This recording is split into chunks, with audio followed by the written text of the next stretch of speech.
This video is going to help you remember the steps for getting rid of a remainder. Let's say that I'm trying to figure out 62 divided by 5.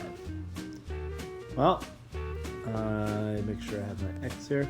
So I had to figure out 5 times what will get me close to 6 without going over. 5 times 1, which is 5. So now I go 6 subtract 5, which is 1. And then my 2 comes down, giving me 12. Now I need to figure out 5 times what will get me close to 12 without going over. 5 times 2, which is 10. I subtract, and I still have 2 as a remainder. Now I want to try and get rid of that remainder, so I have to add a decimal next to my 62 and up here with my answer as well. Remember, adding the decimal doesn't add any value to your original number.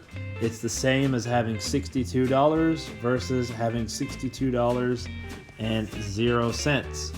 So now I bring my 0 down next to my 2.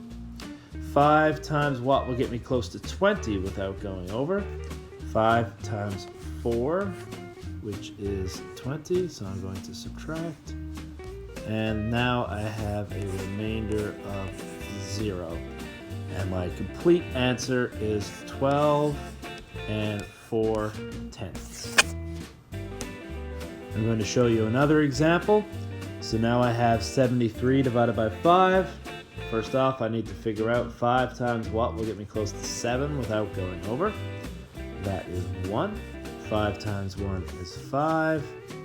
Subtract. 7 take away 5 is 2.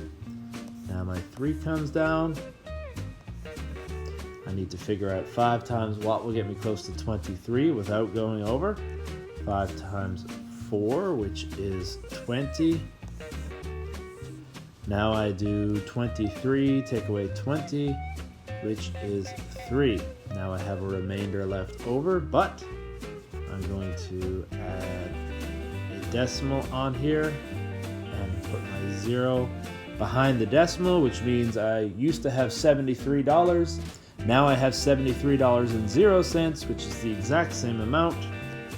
So my 0 comes down next to my 3, and now I have to figure out 5 times what will get me close to 30 without going over.